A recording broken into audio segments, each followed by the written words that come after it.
on est satisfait parce que ces troisièmes rencontres, c'est les rencontres où la manifestation, l'événement a trouvé son public.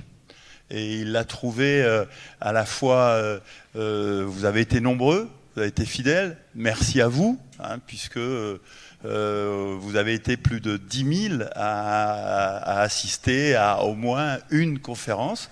Donc on l'a trouvé en nombre et on l'a trouvé en diversité à Genève, c'est-à-dire que moi qui ai la prétention de connaître un peu cette diversité à Genève, je vous ai trouvé dans votre diversité, ce qui n'avait peut-être pas été autant le cas les dernières années. Je veux d'ailleurs saluer un petit peu l'intuition très fidèle à Michel Serres d'avoir donné une place un petit peu spéciale aux jeunes. C'était une bonne idée, ça. On peut les féliciter, c'est pas la mienne, donc ça c'était une très bonne idée.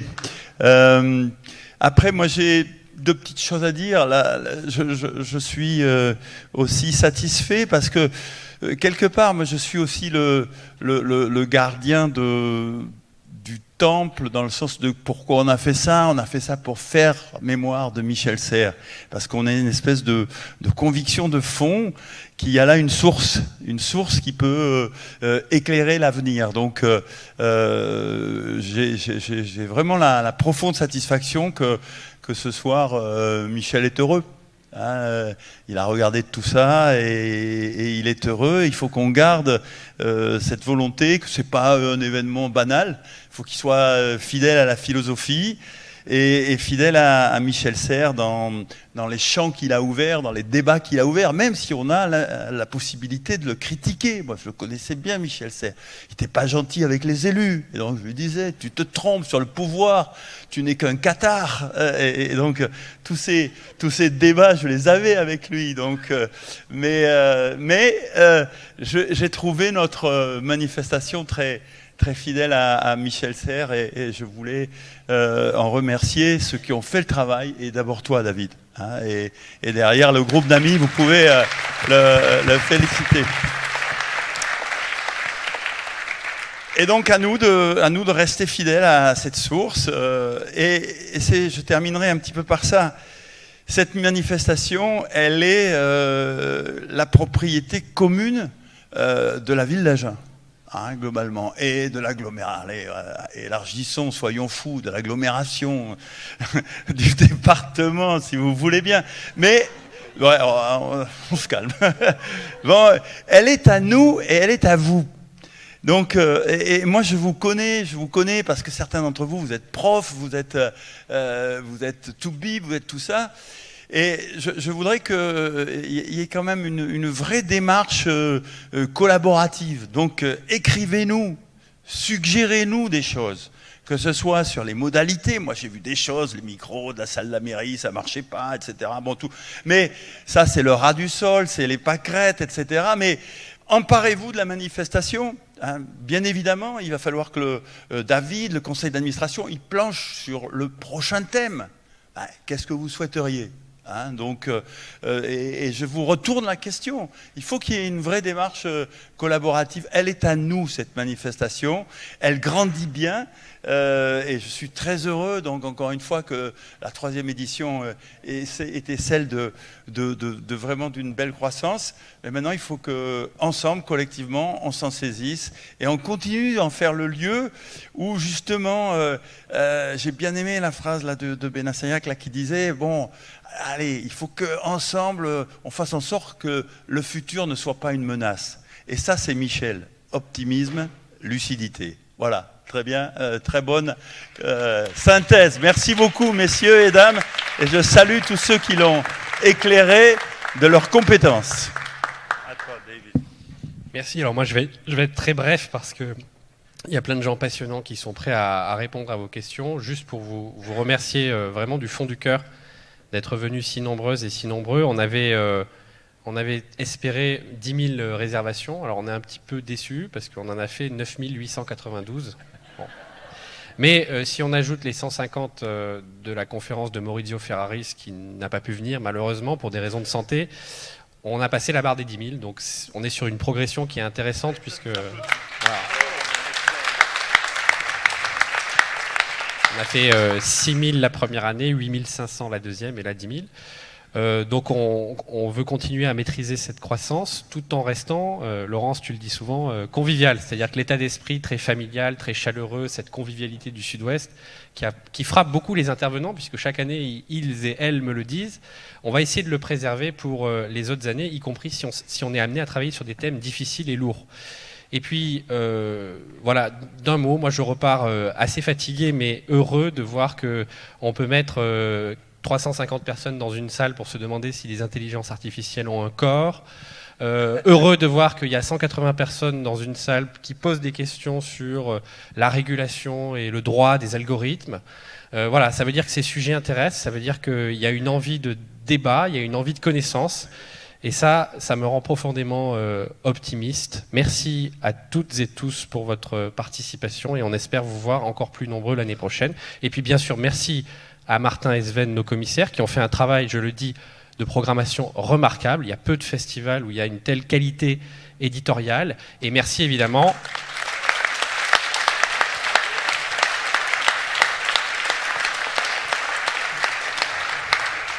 Merci à notre marraine, chère Cynthia, merci d'être venue. Merci à toi. Et merci à tous nos philosophes et savants. Et maintenant, je vous passe la parole. Merci. Merci David, merci Monsieur le maire, merci à tous d'avoir en effet rendu cette troisième édition, d'avoir fait un succès. Et ça s'est vu dans vos questions aussi, des questions très très précises. Donc peut-être des appréciations générales d'abord Sven. Alors oui, parce que des petites critiques aussi, je crois. Il y a beaucoup de, enfin plusieurs personnes nous ont écrit. C'est plus des commentaires que je vous lis. Donc je suis leur porte-parole en quelque sorte. Une très belle rencontre avec des jeunes qui osent, qui ont quelque chose à dire, qui savent le formuler, souvent avec fougue. Voilà. Et quelqu'un propose un concours d'éloquence et demande si les textes pourraient être édités. Bon, ça, j'ai pas de réponse à ça. C'est vraiment. Mais sur la première partie, oui, la rencontre avec les jeunes, on continue. C'est même un élément absolument indispensable. Vous l'avez vu aujourd'hui encore. Combien de tours a fait Michel Serres dans son cercueil chaque fois qu'un intervenant a prononcé des anglicismes comme uploader, upgrader, feedback, etc. Bon. Sur l'IA, difficile de ne pas faire des anglicismes. Pas mal de tours, effectivement. Les rencontres philosophiques ont connu cette année beaucoup de succès. Le thème de l'IA est en actualité à juste titre. Et pour une meilleure qualité des débats et conférences, il aurait été souhaitable de prolonger leur durée. Oui, bon, ok. 1 heure est insuffisant. 1/4 d'heure pour vider, remplir la salle, ça va pas. Ça va pas. C'est vraiment très très court. J'allais dire short, mais bon, je vais pas en rajouter. Et puis, quelqu'un demande, il serait judicieux, je trouve ça assez judicieux effectivement, mais je m'étais pas posé la question, d'installer des toilettes publiques pour un peu de confort, parce qu'on est très nombreux. Voilà, écoutez, je transmets le message. Et bonjour, ce festival est une vraie réussite. Mais pourquoi ne pas imaginer des événements ponctuels, conférences une fois par trimestre, dis donc, afin de dynamiser la vie intellectuelle à Genèse et permettre aux Agenais de bénéficier des lumières de penseurs contemporains. Alors les lumières, c'est en l'occurrence, ça va dans les deux sens. Hein, ça va avec vous, avec ce que vous apportez dans vos commentaires. Martin, je te laisse. Place à des questions un peu plus précises et spécifiques. Alors on les a plus ou moins attribuées en priorité à un interlocuteur, mais il va sans dire que tous ceux qui sont là, vous saisissez ensuite si vous avez des choses, envie de dire des choses sur ces questions. Alors peut-être une question pour vous, Cynthia, une première. Si l'IA est aujourd'hui capable de diagnostiquer et proposer un chemin de soins pour les maladies psychiatriques, voire d'évaluer le risque suicidaire, qu'en sera-t-il lorsqu'il pourra évaluer le pronostic et le nombre restant de jours à vivre des patients en réanimation, sachant que les 10 derniers jours de vie coûtent très cher à la collectivité? Question grave, mais question intéressante. Oui, alors je rassure tout le monde, je ne vais pas répondre. Donc, parce que malgré le côté un peu dystopique, enfin qui flirte un peu avec la dystopie, de fait, les IA, elles sont construites aujourd'hui pour nous donner le plus d'outils possible pour, normalement, argumenter nos décisions, prendre nos décisions. Donc c'est des outils d'aide à la décision et donc c'est des aides au diagnostic. Et oui, c'est des aides au pronostic, même si ce terme n'est pas aimé, mais c'est vrai qu'on utilise de plus en plus et on utilisera de plus en plus l'IA. Alors on le fait aussi pour développer grandement, je le dis parce que c'est pas que pour accélérer la fin de vie, c'est aussi d'abord pour comment dire, travailler sur la médecine préventive, qui est l'enfant pauvre de la santé publique française. Il y a moins de 2% de notre budget de santé publique qui est dédié à la prévention, et l'IA va transformer résolument ça, puisqu'aujourd'hui l'IA permet, à partir de tout un, si on prend des radiographies de cancer, ou au contraire de voir à un instant T que telle ou telle personne est susceptible de développer un cancer dans tel ou tel temps. Et donc, toute la révolution de la médecine dite des 4P, la médecine génétique, la médecine aujourd'hui qui procède par calcul algorithmique et puis par IA profonde, bon, oui, alors, ce que j'ai dit hier, voilà, c'est en construisant des collégialités les plus efficaces possibles pour justement faire en sorte que l'IA ne vienne pas décider à notre place. Et ce n'est pas une évidence. Voilà, c'est tout ce que je peux dire. C'est-à-dire que, pourquoi ? Parce que même quand c'est écrit que l'IA, bien évidemment, ne décide pas à notre place, il y a des phénomènes de fabrique de consentement, comme on a vu hier, ou de conditionnement de la pensée, ou d'auto-censure, ou de judiciarisation, etc., qui font que, bon, elle ne décide pas sur le papier, mais dans les faits, il y a de grands effets d'auto-censure ou de mise en garde, etc. Donc ce sera notre travail de veiller absolument à ça. Peut-être que Laurence veut en dire aussi quelque chose ? Oui, je pense que tu as raison. Il faut faire attention à la dépendance qu'on pourrait avoir avec ces machines et l'incitation à faire. On parle de nudge, par exemple, dans plein de systèmes qui vont vous inciter à mieux manger, mieux vivre, ci ou ça, mais qui peuvent aller très loin dans la manipulation. Donc je pense que c'est important de comprendre les deux aspects, mais il ne faut absolument pas diaboliser l'IA. L'IA, c'est quelque chose qui rentre dans nos vies, qui est déjà là, de plein d'aspects différents. Il faut être curieux. Et on a tout intérêt à travailler avec, c'est-à-dire à construire des systèmes avec des experts, parce que si on laisse juste les informaticiens le faire, ils ne sauront pas le faire, et si on laisse juste les experts critiquer ou ne pas prendre les choses, ils ne sauront pas le faire non plus. Et là, nous sommes entre humains. Et donc c'est important de travailler, et c'est exactement le propos de Michel Serres. Et moi j'étais ravie d'être ici, parce que c'est cette interdisciplinarité optimiste qui est importante, avec une curiosité de l'autre, une curiosité, et ces échanges le prouvent, et vous étiez aussi formidables tous à poser des questions qui nous ont beaucoup intéressés. Alors, je sais que Daniel doit partir parce qu'il doit prendre un train. Il y a une question que j'aimerais bien soumettre en priorité à Daniel, mais vous pouvez tous vous en saisir après. Elle est la suivante, je la trouve assez très simple, mais très intéressante. Le ver n'est-il pas dans le fruit ? ChatGPT est un outil fabuleux qui se nourrit des connaissances acquises et développées avant sa propre naissance. Que deviendra-t-il lorsqu'il ne pourra plus se nourrir que de ce qu'il a créé majoritairement lui-même ? N'y a-t-il pas un risque de tourner en boucle et d'effondrement ? Oui, c'est une excellente question. Je félicite la personne qui l'a posée. Oui, c'est une crainte qui est formulée très clairement dans les discussions autour de ChatGPT. Et en amont d'ailleurs, pas seulement de ChatGPT, mais tous ces modèles d'apprentissage profond qui commencent à être à court de données fraîches et qui fabriquent donc des données artificielles avec tous les effets, d'auto-persuasion en quelque sorte, une espèce de cercle infernal. Je pense que pour l'instant, je m'excuse de rien avoir de particulièrement éclairant à dire à ce sujet. Je crois qu'on ne sait pas très bien ce qui va se passer. De toute façon, ce qui est frappant, c'est que une fois qu'on a fait un entraînement de base sur d'immenses proportions, d'immenses quantités d'informations, on constate que le feedback humain, qui, comme il est fait à la main, n'implique qu'un petit nombre, d'un ordre de grandeur très inférieur aux informations initialement utilisées pour entraîner le schéma, le système, eh bien, on peut néanmoins améliorer considérablement la performance du système. Ça veut dire qu'à partir d'un certain point, sans qu'on comprenne très bien pourquoi, un petit nombre d'informations nouvelles permettent d'améliorer les performances du système.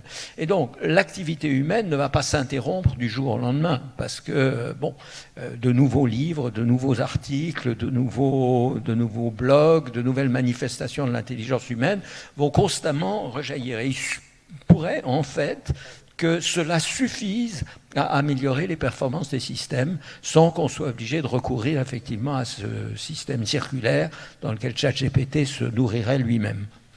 Merci Daniel. Je crois que le train attend. Merci Daniel. Merci beaucoup. Miguel, tu avais... Oui, je voulais revenir un peu en arrière. La question précédente. Oui. Au fait, ce que moi je vois dans la recherche, surtout en cancérologie, comme je l'ai dit tout à l'heure, c'est qu'il y a une grande tentation de remplacer le déterminisme génétique qui, bon, a montré ses limites. Hein.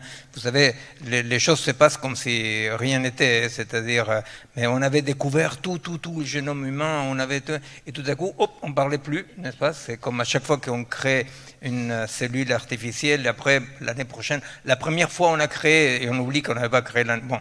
Alors, il y a comme une sorte de silence autour du fait que la grande illusion du tout génétique, qu'on pouvait avoir une détermination, une prédictibilité fantastique. Vous vous rappelez cette comédienne qui s'était fait amputer de 2 seins parce qu'il y avait une probabilité d'avoir un cancer des seins dans sa famille. Bon. Cette prévisibilité génétique est en train d'être remplacée par un désir d'une prédictibilité algorithmique. Et je crois que là, comme dit Cynthia, effectivement, ce sont des machines fantastiques et qu'il faut apprendre à utiliser, mais il faut savoir qu'il y a une contrebande idéologique de ces désirs humains très compréhensibles mais gênants, de prédictibilité, n'est-ce pas? Et s'il y a une altérité à établir avec la machine, c'est de voir où se trouve l'imprédictibilité dans les diagnostics, parce que la vérité c'est qu'en France encore on est dans une réalité beaucoup plus libre, mais aux États-Unis, si vous faites votre diagnostic par Big Data, non, et les traitements par Big Data, tout va bien, même si les patients meurent. Si vous faites votre diagnostic personnellement, vous dites non, j'ai l'intuition de, et ben vous avez des problèmes parce que vous allez en procès, parce que etc. Alors en France encore, il n'y a pas cette obligation comme ça de s'attenir à un diagnostic par Big Data, en bonne partie parce qu'il n'y a pas assez de déterminants, non encore. Mais je crois quand même que, vous voyez, là il y a une contrebande idéologique de ces désirs un peu obscurs de l'humanité qui est toujours là, de ne pas affronter l'imprédictible, les non décidables, ce qui nous pose face à un non-savoir qui n'est pas de l'ignorance, vous voyez. C'est-à-dire qu'il y a un non-savoir que ce n'est pas de l'ignorance. Et voilà, je voulais juste dire ça, c'est-à-dire qu'il y a là quelque chose qu'on doit être attentif parce que c'est tellement fascinant, cette idée de, bon, ce n'était pas les gènes, mais alors c'est la IA qui va tout nous dire. Et alors, apprendre à faire avec la génétique comme avec la IA en gardant cet angle mort qui n'est pas prédictible, non? Laurence? Oui, juste une chose, loin de moi l'idée de me transformer en Étienne Klein, hein, mais par rapport à ce qu'il a pu essayer de nous proposer, ce qu'il nous a proposé, qu'on a essayé de comprendre dans son intervention, c'est que en tout cas, moi je viens d'un siècle où on sait que, le XVIIe siècle, pardon, où nous savons que nous sommes autant automates qu'humains, qu'esprits. Donc voilà, je trouve que notre 21e siècle est en train de rejoindre mon siècle, je suis assez contente, mais dans le sens où Étienne a montré que finalement penser, c'est penser ce qui n'est pas. Et que l'humain, c'est toujours celui qui va voir là-bas où il n'est pas. Et ça, c'est 2 mots. C'est la théorie, il l'a dit. La théorie, c'est un mot qui semble affreux, abstrait, froid, machinique. Alors qu'en fait, non, la théorie, c'est penser ce qui n'est pas. Et ça c'est quand même extraordinaire. Et puis, l'humain, c'est cet être qui est toujours là où il n'est pas et qui va voir là-bas où il n'est pas, c'est la curiosité. Et je me dis que plutôt que de jouer avec nos peurs, ou jusqu'où doit aller la peur, à quel moment elle doit s'arrêter, vaut mieux se dire, chaque jour, est-ce que j'ai fait preuve de curiosité et est-ce que j'ai eu une théorie à moi? Je ne dis pas que c'est simple, mais je me dis qu'après tout, c'est ça l'humain, non? Le reste ne me fait pas peur. Alors, une question peut-être toujours sur la prise de décision, peut-être pour Luc, pour Alexandre ou pour Cynthia. D'abord adressée à Cynthia, donc peut-être d'abord Cynthia et puis Alexandre et Luc, vous pouvez répondre sur la question de la prise de décision. Croyez-vous réellement qu'un corpus de personnes physiques, fussent-ils des professionnels, pourra s'opposer à une proposition argumentée, chiffrée de l'intelligence artificielle? Oui, non, mais voilà, on vient de dire cette crainte, et à juste titre, c'est pour ça que en même temps que l'outil, on doit construire le dispositif de régulation, de collégialité et surtout de réflexivité critique. Parce que qu'est-ce qu'on raconte ici? C'est de créer des organes dynamiques qui produisent une critique à la fois de l'efficace de cet outil et qui sont surtout capables demain de co-designer l'outil. Donc de co-designer avec un ensemble de disciplines, pour la faire courte, des sciences humaines et sociales et des sciences dites dures, et c'est ça véritablement l'enjeu. Donc c'est des batailles tout à fait politiques, hein, de ne pas avoir un savoir confisqué par telle ou telle expertise technique, et bien évidemment par ailleurs aussi, donc ça c'est du côté du dispositif, et puis de l'autre côté c'est aussi une culture, une acculturation de l'outil, c'est-à-dire nous allons grandir dans notre culture par rapport à l'IA, nous allons un peu quitter aussi notre illusion du déterminisme algorithmique, etc., sachant que là on fonctionne dans un système qui oublie que par ailleurs il y a tout l'univers de la post-vérité, il y a tout l'univers du complotisme. Donc de toute façon, nous serons dans l'obligation de produire des collégialités transparentes, argumentées, délibératives, parce que en face, un front de non-confiance dans l'IA va devenir tout aussi problématique que l'IA, si vous voulez. Donc c'est ça l'enjeu, et c'est de la formation, ça se joue dès l'école, ça se joue dans les familles, ça se joue bien évidemment chez les professionnels. Donc voilà, c'est toute l'activité humaine en fait qui va venir donner une vision capacitaire, encore une fois, de cet outil. Merci Cynthia. Alors c'est vrai que vous mettez l'accent sur l'importance de la délibération, de la collégialité. Mais la question qui se pose avec ChatGPT comme avec la médecine numérique, c'est aussi la question de la valeur et de la place qu'on donne au savoir, aux expertises qui sont des savoirs et des expertises incorporées.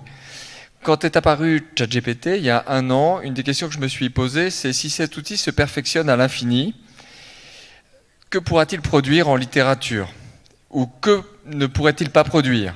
Peut-être que s'il y a des règles pour raconter une bonne histoire, et que si le descendant de ChatGPT a accès à la totalité du savoir historique et psychologique, psychanalytique sur l'être humain, il y aura de très bonnes histoires qui pourraient être racontées par une intelligence artificielle. Pour autant, il va être difficile de demander à une intelligence artificielle de raconter ou de proposer une autobiographie à la première personne du singulier. C'est-à-dire qu'une autobiographie à la première personne du singulier, ce que c'est qu'être en deuil, ce que c'est que d'éprouver un désir, ce que c'est que de vivre une rupture, en fait, ça va être assez compliqué pour l'intelligence artificielle de nous l'expliquer, ou même si elle voulait nous l'expliquer, nous autres humains, nous nous en désintéresserions. Et de la même manière, j'ai l'impression qu'en médecine, alors en médecine c'est un cas un peu différent, mais c'est toujours cette même question de la place du savoir ou de l'expertise incorporée. Il me semble que dans l'état actuel des choses, les diplômes de médecine, les études de médecine mettent en position d'expertise les médecins, les chirurgiens, de telle façon que l'outil reste à sa place d'outil dans la plupart des cas, du moins en France. Alors, Miguel faisait allusion à des situations différentes aux États-Unis, mais c'est quand même le médecin qui va poser le diagnostic et qui va s'appuyer sur l'outil, peut-être à titre d'information.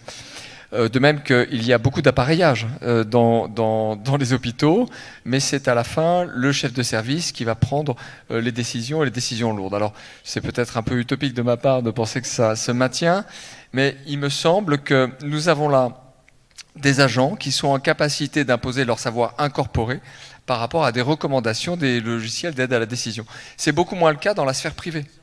C'est beaucoup moins le cas dans la sphère de la comptabilité, de l'analyse financière, des assurances, des banques, où les exécutants, toute la chaîne d'exécution doit déjà suivre des process qui sont eux-mêmes assez mécanisés, et où la parole du cadre n'est pas attendue comme un oracle, comme peut l'être parfois la parole du médecin, avec les guillemets que je peux poser là-dessus. Voilà, donc la question, c'est la place des savoirs incorporés. Gilles et Luc. Luc. Bon, moi, je suis un homme d'entreprise, c'est mon monde à moi. Et il y a un an, jour pour jour, je crois que personne dans cette salle n'avait jamais entendu parler de OpenAI. Vendredi passé, OpenAI, qui occupe 360 personnes, a été valorisé 90 milliards de dollars. C'est 8 fois Renault. C'est 8 fois Renault. En un an, tout petit, 90 milliards de dollars. Et moi, je dirais, je suis un peu affolé de voir que finalement la majorité des décisions se prennent là et que ça se prend en dehors de toutes vos discussions, en dehors de toute législation, en dehors de tout.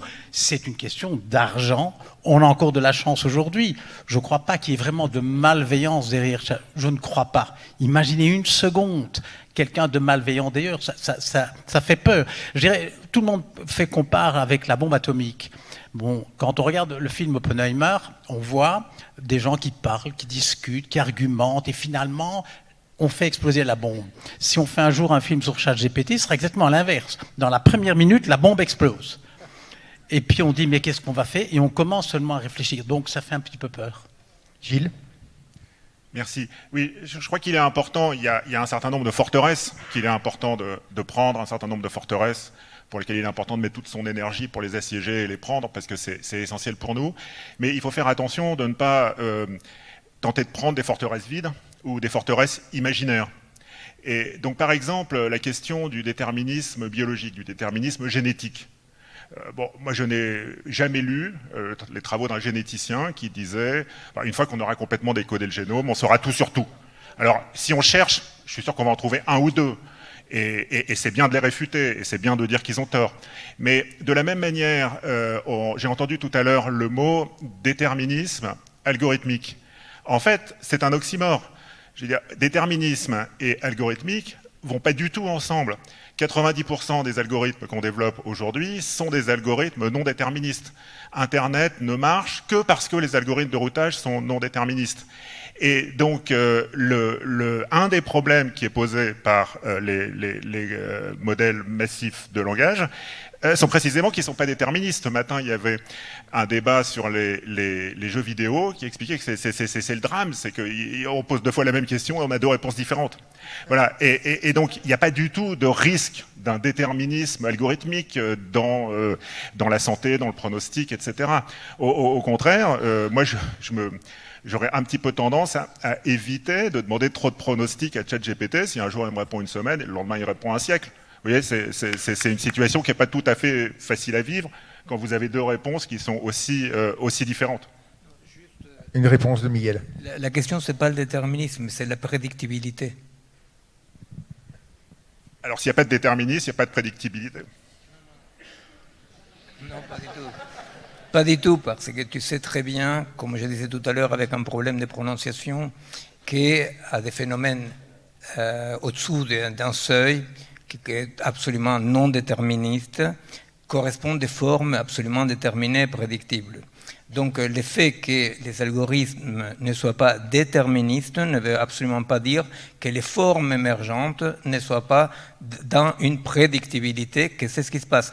Moi, ce que je sais d'un point de vue médical, c'est que, parlons poum terre à terre, tu vois, il t'arrive quelques milliards d'informations par rapport à des microdonnées toujours, tu vois, parce que ça désintègre, non? Alors, toi, tu vas dire, ouais, mais moi je ne les sens pas. Tu vois, c'est-à-dire, toi, tu es là, tu te dis, non, la blouse blanche, c'est moi qui l'ai, je ne les sens pas. Quoi, tu ne sens pas? Et alors, le problème que j'ai pratiquement, tu vois, avec des cancérologues avec lesquels je travaille, c'est de dire, mais qu'est-ce que j'ai, où se situe cette marge, tu vois, et ce n'est absolument pas une question de déterminisme, c'est une question de prédictibilité. Nous avons du mal aujourd'hui à dire cet angle mort dans lequel on peut intervenir. On a du mal. Alors la forteresse, elle n'est pas vide, n'est-ce pas? La forteresse, elle est bien pleine, et nous avons intérêt à marquer cette altérité qui n'a pas à voir avec le déterminisme, mais avec la imprédictibilité des phénomènes biologiques et du vivant.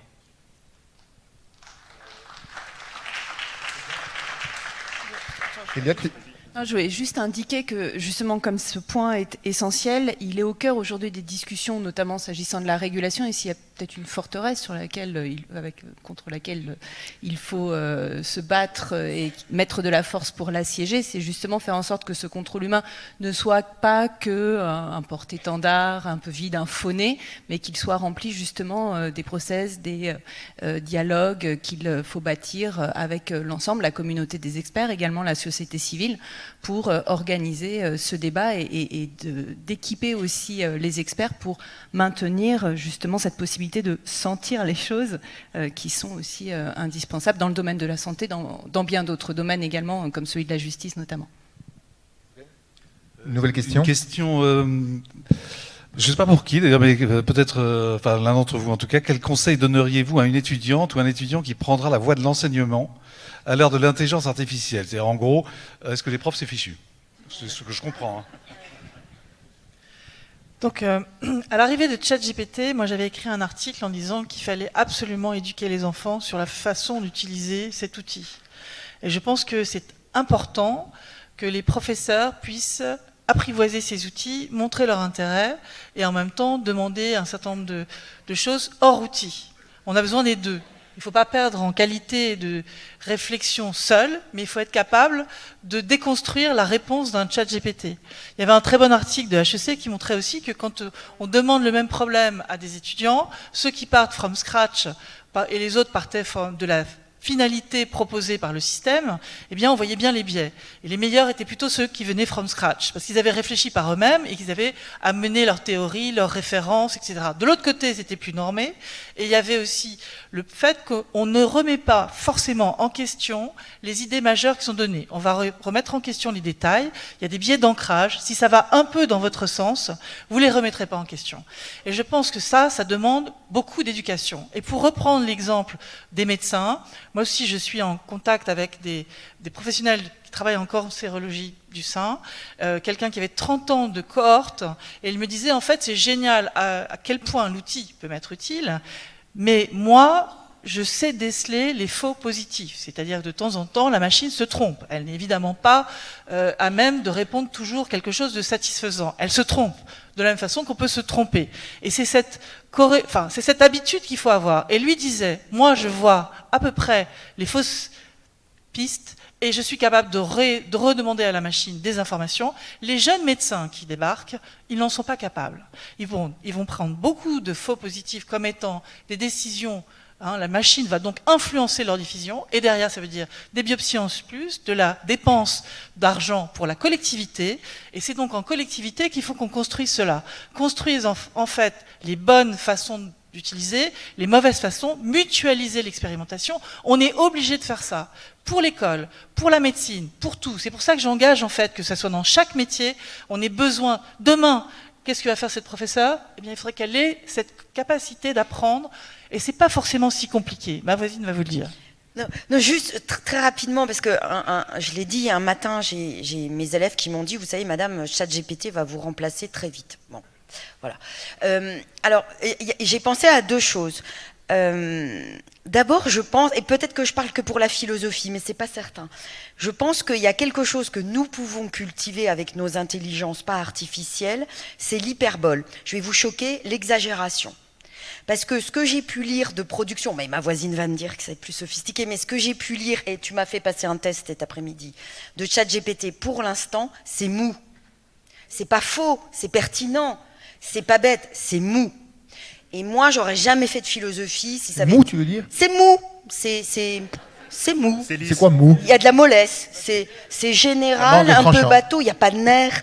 Il n'y a pas d'hyper... C'est Lévinas qui disait, on ne fait pas de philosophie sans hyperbole, c'est-à-dire sans une outrance. sans une exagération, sans une, j'allais dire radicalité, mais ça a été dévoyé le mot radical. Radical, ça veut dire aller à l'os. Et ben, pour l'instant, ChatGPT, c'est mou, c'est de la mollesse de l'esprit. Je me dis que prof, il faut qu'on cultive le, vas-y, va plus loin. Et puis l'oral. Moi, je veux plus donner de devoirs à la maison, c'est fini. Et peut-être qu'enfin en France, on va apprendre l'éloquence, parce que c'est le grand parent pauvre de notre formation. Oui, Gilles. Alors moi, je peux vous raconter la même expérience, mais vu comme élève. Puisque depuis un an, je pense comme beaucoup de gens dans cette salle, je suis contraint d'apprendre un nouveau métier qui est le métier de passion, et donc j'apprends de la biologie toute la journée. Et alors, j'ai pas eu de prof de biologie, j'ai arrêté la biologie très jeune, j'ai eu un cours au lycée, puis pouf, après j'en ai jamais fait, et donc j'ai beaucoup de mal. Et alors, je vais juste me mettre sur le terrain des mathématiques, parce que ça sera un petit peu moins glauque, et puis ça sera, je vais dire moins de bêtises. C'est quand vous essayez d'apprendre tout seul avec Wikipédia ou avec ChatGPT, par exemple, vous lisez le mot nombre complexe. Alors vous dites, je vais essayer de comprendre ce que c'est un nombre complexe. Alors vous regardez dans Wikipédia nombre complexe, on vous dit c'est un couple de nombres réels. Alors vous dites, ah oui, mais je me souviens plus très bien ce qu'est un nombre réel. Donc je vais regarder, j'ouvre la page Wikipédia nombre réel, et on me dit c'est la limite d'une suite de Cauchy. Alors je me dis, je me souviens plus ce qu'est une suite de Cauchy, mais c'est pas grave, je vais regarder dans Wikipédia ce qu'est une suite de Cauchy, c'est une suite de rationnels. Mais je me souviens plus très bien ce qu'est un nombre rationnel, donc j'ouvre la page Wikipédia de nombre rationnel, on me dit c'est une classe de fractions. Alors il faut que je regarde ce qu'est une classe, il faut que je regarde ce qu'est une fraction, puis en fait, quand j'arrive, mettons, aux nombres entiers, là je me souviens un petit peu, j'ai vu ça au lycée ou au collège ou à l'école, les nombres entiers, et je me dis, mais alors, la classe de fractions, c'était les nombres complexes ou c'était les suites de Cauchy? En fait, il y a trop de pages Wikipédia ouvertes, et en fait, en tant qu'enseignant, je sais qu'il faut d'abord enseigner les nombres entiers, puis les nombres relatifs, puis les nombres rationnels, et donc faire le plan de cours, savoir dans quel ordre il faut apprendre les choses, ça c'est très difficile. Alors ChatGPT vous propose des choses, mais c'est vraiment un rôle du prof. Et puis il y a un deuxième rôle du prof que j'ai découvert, c'est que souvent vous voyez un mot ou un groupe nominal qui est formé d'un nom et d'un adjectif, et vous connaissez le nom, vous comprenez à peu près ce que dit le nom, et vous ne savez pas ce que veut dire l'adjectif. Donc par exemple, si vous regardez dans Wikipédia le théorème des valeurs intermédiaires, on vous dit ça s'applique aux fonctions continues.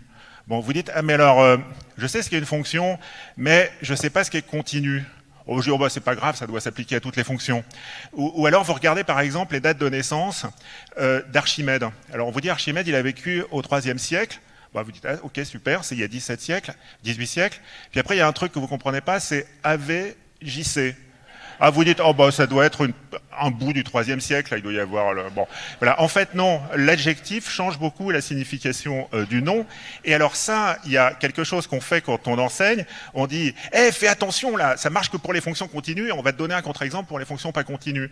Ou alors on dit, attention, avant Jésus-Christ et après Jésus-Christ. Déjà, si on se souvient qu'Archimède, c'est avant Jésus-Christ, c'est bien avant Jésus-Christ, oui. Oui, bon, ok, merci. Déjà, si on se souvient que c'est avant Jésus-Christ plutôt qu'après Jésus-Christ, c'est plus important que de savoir que c'était 3 siècles avant ou 3 siècles après.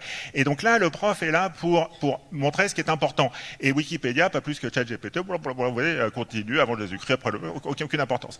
Et il y a une troisième utilité, il y a un troisième rôle du prof, c'est de faire exactement la même chose qu'avant.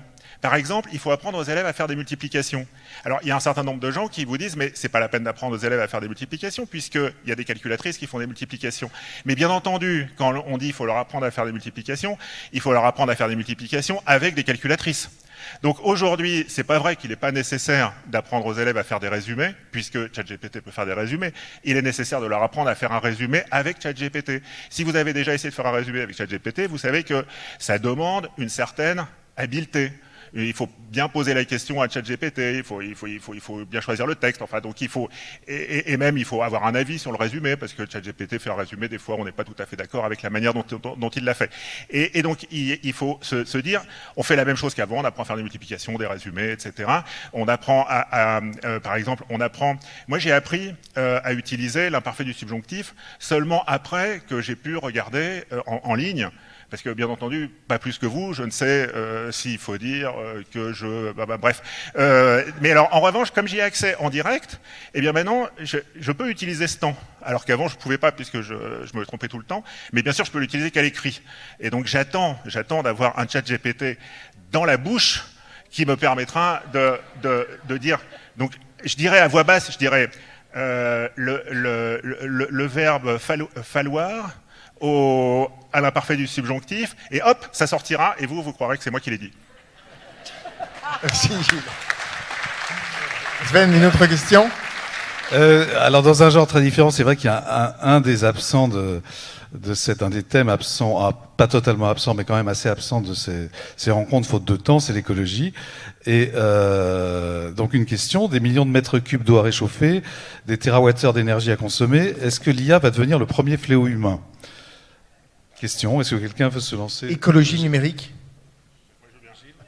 Gilles est lancé. Alors, il y a un crime, il y a un écocide, et je vais vous dire lequel.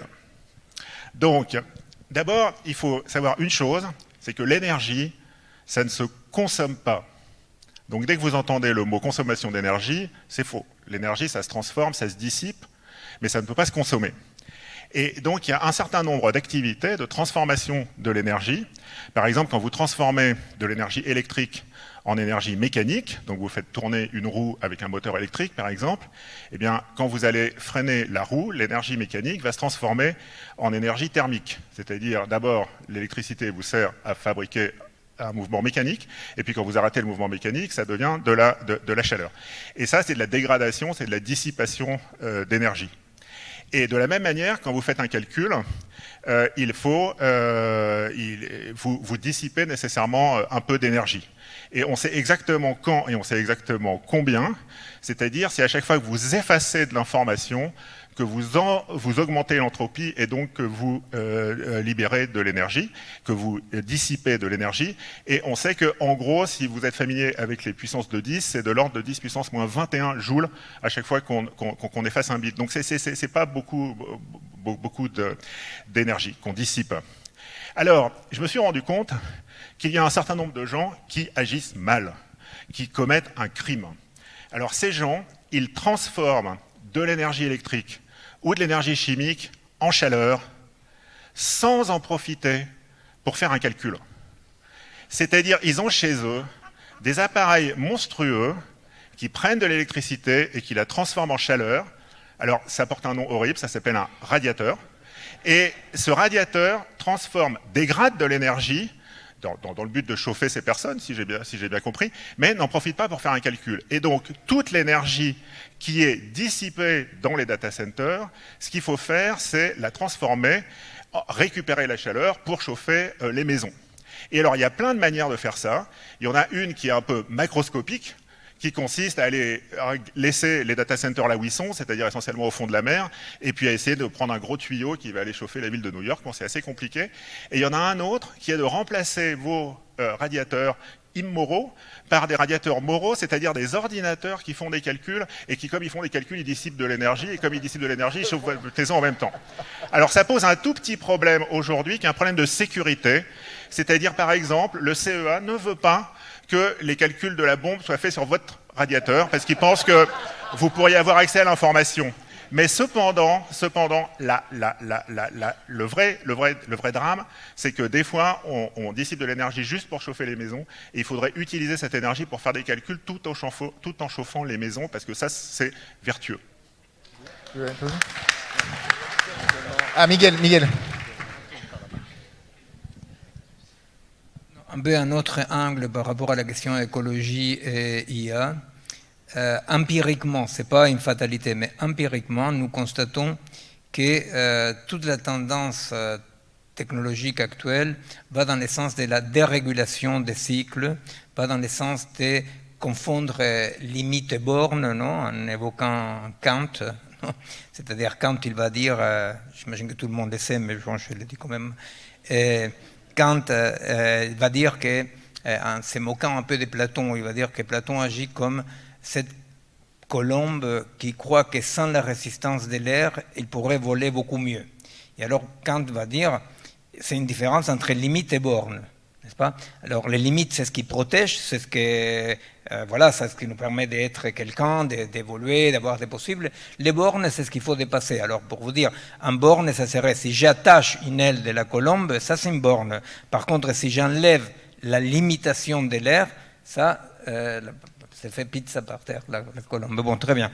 Alors, pour le moment, Le problème, empiriquement, ce n'est pas une fatalité, c'est que l'essence de la grande technologie, en suivant un tout petit peu la Silicon Valley, la Singularity University, le transhumanisme, etc., l'essence va dans le sens de considérer que les limites des cycles biologiques et des cycles écologiques sont des bornes, vous comprenez? C'est-à-dire qu'on pense qu'on peut dépasser. Et je crois que, je répète, c'est empirique, c'est pas que ce soit une fatalité, mais pour le moment, la haute technologie, elle vise tout le temps à traiter les limites qui protègent les vivants, la culture, etc., comme c'était des bornes à dépasser. Alors c'est un constat, n'est-ce pas? Mais pour le moment, malheureusement, c'est comme ça. Et c'est là où la IA, malgré la IA, participe à la dérégulation des cycles du vivant, de la temporalité du vivant, etc. Non? Alexandre Lacroix, vous voulez ajouter quelque chose? Oui, juste un mot là-dessus, sur l'écologie, et c'est vraiment dans le prolongement de la réflexion de Miguel. En fait, le rapport Meadows prévenait qu'une croissance infinie n'était pas possible dans un monde aux ressources matérielles, aux ressources naturelles finies. C'est comme s'il y avait eu un oubli dans l'économie politique lorsqu'elle est née au 19e siècle, qui pensait qu'on allait pouvoir maximiser de la croissance et fabriquer de la croissance avec du capital et du travail, sans tenir compte, dans les premiers modèles économiques, de la limitation des ressources terrestres. Donc, heureux rappel du rapport Meadows, qui a maintenant quand même une cinquantaine d'années, 50 ans, pile. Une croissance infinie dans un monde de ressources naturelles finies n'est pas possible.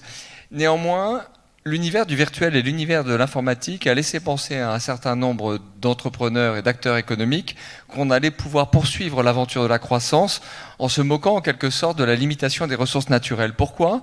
Parce que si je produis de la richesse avec OpenAI, et une richesse qui est 8 à 9 fois capitalisée comme celle de Renault, ça signifie que sans avoir à fabriquer des voitures, c'est-à-dire sans avoir à fabriquer des objets manufacturés qui sont extrêmement coûteux en ressources naturelles, par exemple en métaux, mais en bien d'autres choses, je vais pouvoir continuer à fabriquer de la richesse.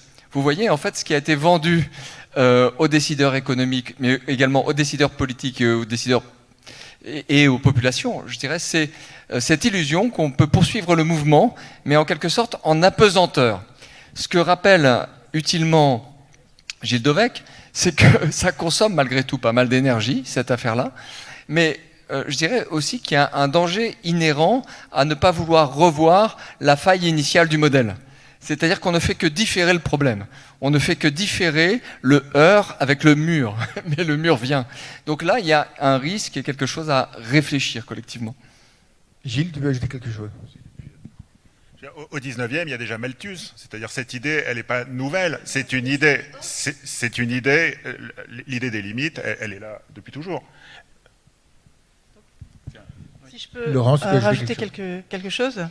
À l'heure actuelle, par exemple, ces gros modèles de langage que vous utilisez dans le chat GPT, ils ont un coût d'énergie.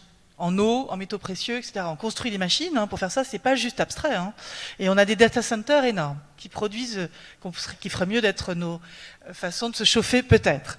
Mais il est important de comprendre que ce qu'on doit faire aujourd'hui, c'est obliger en fait ces industriels qui lèvent énormément d'argent à rendre des comptes là-dessus. Quand nous, on s'est intéressé au Comité national pilote d'éthique du numérique sur les enjeux d'éthique et écologique des systèmes d'IA générative, qui font aussi la vidéo, etc., on s'est aperçu qu'il n'y a aucune transparence sur le coût que peuvent donner ces machines. On a trouvé un article à Harvard comparant les différents systèmes venant de Google, Microsoft, Meta, etc., sans divulguer du tout suffisamment d'intériorité de la machine, d'hyperparamètres, de nombre de données qu'ils utilisaient, pour pouvoir calculer un coût. Et je pense que c'est ça qu'on peut demander grâce à la loi sur l'IA qui arrive en Europe. Et on peut absolument, dans le monde entier, obliger ces industriels à rendre des comptes sur un niveau de transparence. Alors, il faut trouver le bon niveau, parce que tous crient au drame de donner leur savoir-faire et de cybersécurité. Mais il y a plein de niveaux possibles, entre rien et tout, et je pense que c'est dans cette graduation qu'on doit trouver la bonne façon de dévoiler un peu ce qu'il y a sous le capot de la machine, pour voir trouver combien elle coûte. Et c'est urgent de le faire. Luc de Brabander. En quelques mots, pour moi, la priorité absolue, c'est la réforme de la comptabilité. Aujourd'hui, on parle de taxation, de fiscalité, de éco-fiscalité. Ça ne sert à rien. tant que la comptabilité n'est pas réformée. Qu'est-ce que c'est une comptabilité? Qu'est-ce que c'est un bilan? C'est une photo. Une photo, un schéma, une modèle, oui, un temps T d'une entreprise. D'ailleurs, on arrête au 1er janvier. Cette photo, aujourd'hui, elle ne vaut plus rien. Il y a des tas de choses épouvantables qui n'apparaissent pas au bilan. Toutes les pollutions en tout genre. Et il faut absolument réformer la comptabilité avant toute chose. La fiscalité est en aval et beaucoup d'autres choses. Gilles, tu voulais rajouter quelque chose? Oui, juste pour terminer sur ce point, comme ça je donne l'illusion que c'est une conclusion, et que personne ne va parler après moi. Mais bien sûr, je rendrai le micro, rassurez-vous. Il faut toujours se poser la question, quand on a un débat moral, de savoir ce qui doit être fait au niveau collectif, au niveau de la régulation, au niveau des entreprises, au niveau des États, etc. Est-ce qu'on doit faire au niveau individuel? Vous savez, moi, les gens qui m'expliquent qu'il faut être vegan, alors que je ne suis que végétarien en mangeant une côte de bœuf, bon, en fait, c'est pas leur côte de bœuf qui va en soi poser un problème. C'est pas très grave. Mais enfin, je me dis, s'ils n'ont pas fait l'effort de commencer par eux-mêmes, de commencer par se changer eux-mêmes, bon, quelle pertinence ils ont pour essayer de me changer moi? Enfin, disons, c'est quelque chose une attitude morale assez fréquente. Et donc ici, il faut se poser la question de savoir si la réduction de la dissipation, et non pas de la consommation d'énergie, elle est dans nos mains individuellement, ou si elle est au niveau d'organisations beaucoup plus grosses. Et je crois qu'elle est partiellement dans nos mains, parce qu'on sait où, je l'ai dit dans mon intervention, mais comme tout le monde n'était pas là, puisque j'étais dans la petite salle, je vais le répéter ici, l'informatique n'est pas uniforme en termes de dissipation d'énergie. Il y a la blockchain, les chaînes de blocs qui dissipent énormément d'énergie, elles ont été construites pour ça, plus ou moins, et il y a la vidéo.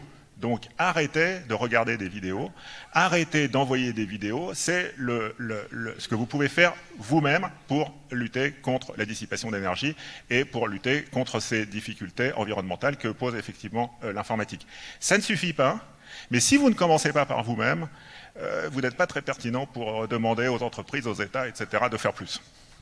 Très bien. Tu veux ajouter quelque chose, Laura ? Alors, Gilles a dit que c'était une conclusion, mais ça n'en sera pas une parce que, en fait, on est rattrapé par l'histoire. Et l'histoire, c'est quoi? C'est ce qui nous demande d'être à la hauteur de ce qui nous arrive. Et une des manières d'être à la hauteur de ce qui nous arrive, c'est de l'être politiquement. Et je crois que c'est ça le mot absent. Il faut une décision, j'allais dire décision politique, mais c'est une erreur comme de dire consommer de l'énergie, parce que toute décision est politique. Mais c'est aux politiques à faire qu'il y ait cette transparence qui n'est pas donnée, alors qu'on peut la donner, et à prendre des décisions en écologie comme dans l'intelligence artificielle. Donc le politique ne veut pas dire collectif ou individuel, ce sont les deux. C'est nous, en tant qu'on est à la hauteur de l'histoire. Moi je dirais politique européenne. Européenne. Tout passe par l'Europe.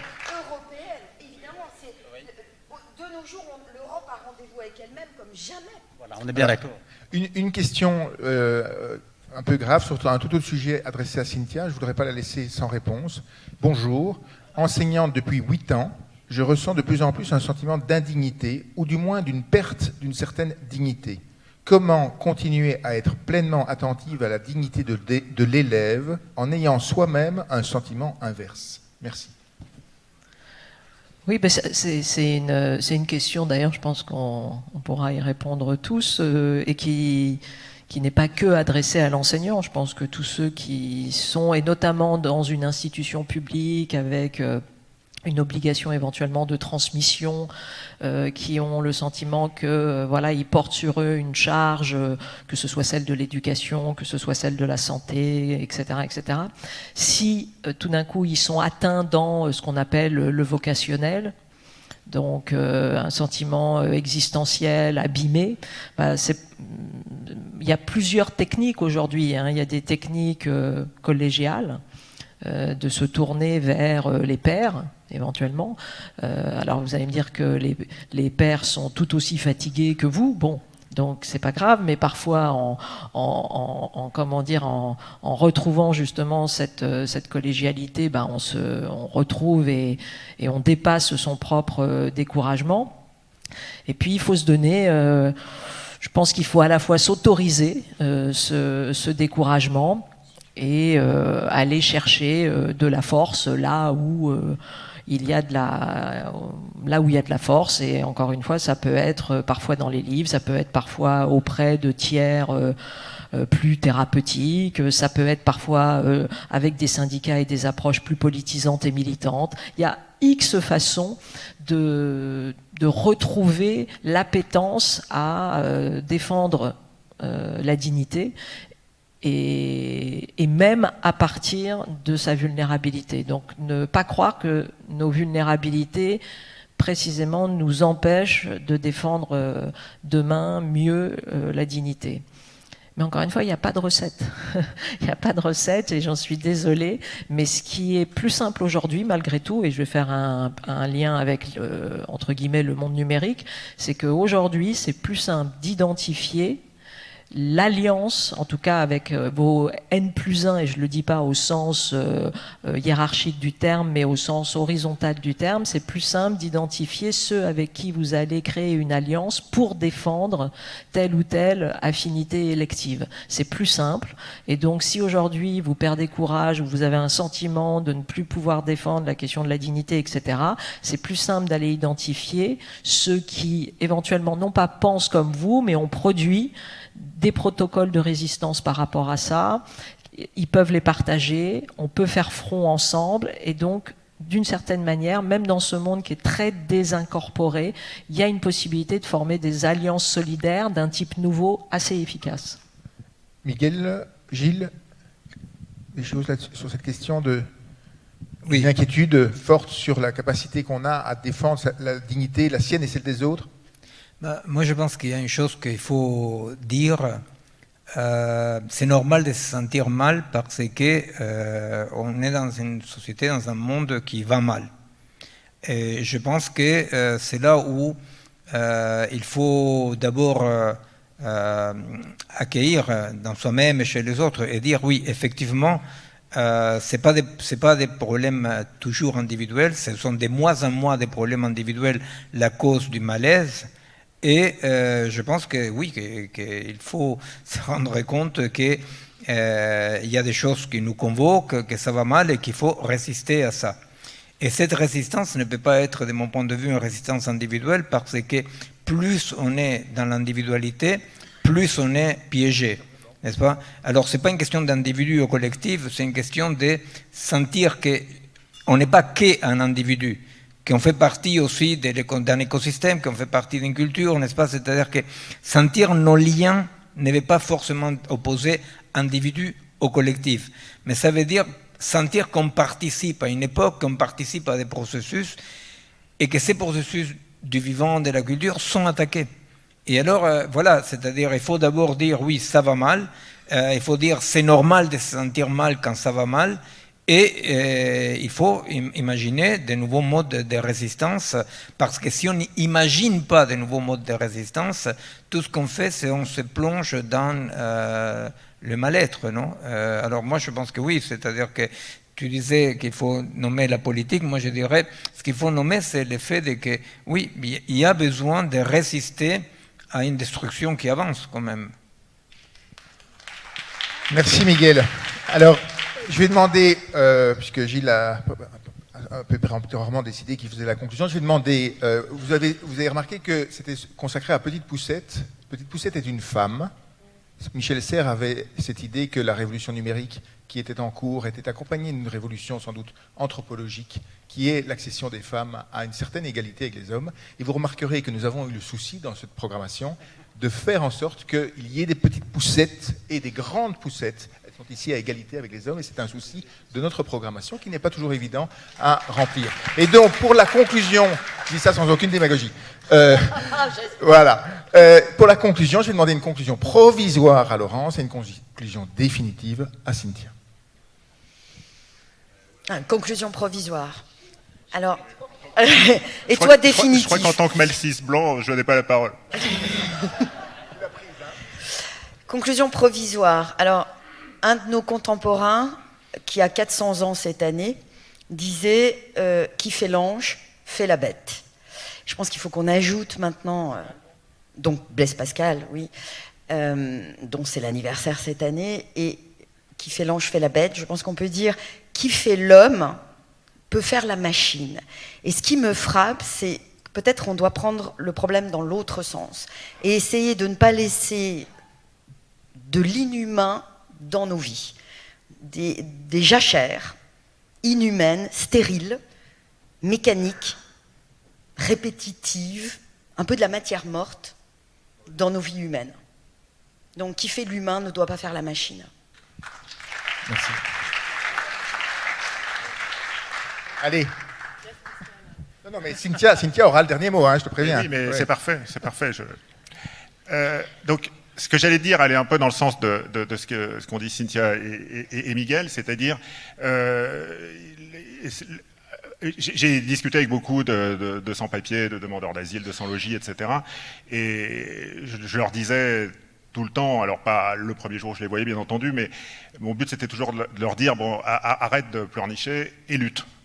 Et donc la solution quand on va mal, c'est de lutter. Et alors c'est pas de lutter pour aller mieux, bien sûr, c'est de lutter pour les autres, et c'est comme ça qu'on va mieux. Et je crois que c'est pas tout à fait distinct de la question petite poussette, puisque bon, aujourd'hui c'est un petit peu démodé, mais dans les années 90, une manière de lutter, c'était de faire des sites web. C'est-à-dire vous créiez une association avec 5 personnes. Alors, personne ne vous écoutait, bien sûr, quand vous êtes 6. Mais alors à ce moment-là, vous faisiez un site web, et là vous faisiez trembler dans la France entière et dans l'Europe entière. Tout d'un coup, vous portiez des revendications sur le web, et les gens étaient contraints de dire, bah oui, vous existez, vous avez une existence parce que vous avez un site web. Et donc ça, il ne faut pas négliger les possibilités d'action que le web nous a donné, et les possibilités d'action concrètes et d'action sur des petits sujets. Rappelez-vous, dans les années 90, c'est là qu'ont émergé les associations de patients, les associations de mal logés, les associations de sans-papiers, enfin, les collectifs de sans-papiers, etc. Et donc cette spécialisation de la politique qui venait du fait qu'il n'y avait plus besoin de compression de l'information, il n'y avait plus besoin de dire, bah, finalement, est-ce que tu es de gauche ou est-ce que tu es de droite, ah, bah, c'est la seule information dont j'ai besoin. Et bien, on pouvait avoir des discours beaucoup plus construit. Mais bon, là je redis juste ce que vous avez dit, mais moi le point qui m'intéresse dans la question, c'était la question de la dignité. Et je m'étonne et je m'insurge contre le fait que cette notion de dignité soit devenue quelque chose d'aussi central. Je veux dire, on peut dire je vais mal, on peut dire je pense qu'il y a des injustices, je souhaite les combattre individuellement, je n'ai pas le retour de la société que je mérite, etc.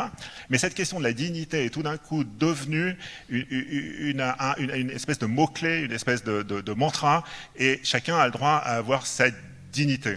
Et alors je vous rappelle qu'il y a 50 ans à peine, dans une société qui était beaucoup plus puritaine, il y avait des gens qui s'insurgeaient contre ce puritanisme. Et il y avait un cinéaste suisse dont le nom m'échappe, mais je pourrais regarder sur mon téléphone, mais j'aurais l'air d'un imbécile, donc je vais juste vous dire que le nom m'échappe, qui avait fait un film qui était magnifique, qui s'appelait La vieille dame indigne. Et donc, apprenons aussi à être indignes. Et c'est aussi important de choisir sa propre indignité, de ne pas toujours vouloir être digne, c'est-à-dire aussi accepter une certaine normativité on y a consacré 2 heures avec Cynthia hier matin. Donc, c'est pas un sujet, on n'a pas fait l'éloge de la dignité, comme on ne s'est pas incliné béatement devant la dignité. On y a consacré 2 heures de problématisation hier matin. Cynthia, une conclusion. Mais... Oui, une conclusion définitive. D'abord, voilà, je pense que c'était des magnifiques rencontres, on peut quand même le dire. Pas simplement pour s'auto-congratuler, mais malgré tout pour rappeler à quel point ces rencontres sont importantes dans les territoires en plus.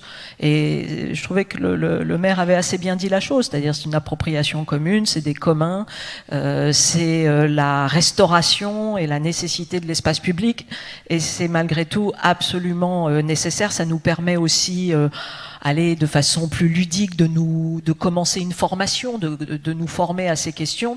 Et c'est peut-être là-dessus simplement que je vais finir. C'est vrai qu'il y a des mots importants, et notamment par rapport à la question de l'intelligence artificielle, mais c'est assez vrai sur tout sujet, c'est la question de l'action et la question de la formation. Et malgré tout, voilà, aujourd'hui, sincèrement, sur la question de l'IA, il y a une obligation, mais comme d'autres grands sujets, mais il y a une obligation d'acculturation, de formation, de ne pas laisser ça aux seuls experts, parce que c'est des lieux considérables demain, et pas demain, mais déjà aujourd'hui, de rapport de force.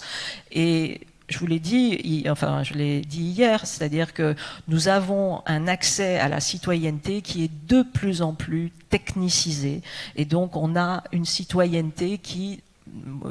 Ça a toujours été compliqué, si vous voulez, d'accéder réellement à une citoyenneté concrète, mais ça le sera d'autant plus demain qu'il y a ces médiations techniques très très fortes, et donc on aura l'illusion encore plus d'accéder à sa citoyenneté, alors que d'une certaine manière il y a des outils de confiscation de cette citoyenneté. Donc franchement, on a tout à gagner, non pas de craindre l'IA, mais de se former et de venir véritablement créer de la disputatio avec les techniciens, les experts, etc.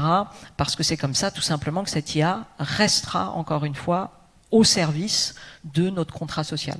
Merci. Alors avant de vous... Ah non, s'il vous plaît. Avant de vous inviter à remercier tous nos intervenants, je voudrais dire des remerciements très rapidement à la ville d'Agen, au théâtre qui nous accueille ici et à ses techniciens. Nous sommes dimanche, ils sont là à œuvrer depuis matin, toute la journée pour rendre ceci possible, mais aussi aux bénévoles, à l'agence Macao, à Daniel et à Clémence qui ont rendu possible la logistique de ce festival. C'est pas une mince opération. Merci donc à la ville d'Agen, à tous les volontaires et à tous ceux qui ont rendu ça possible. Sven ?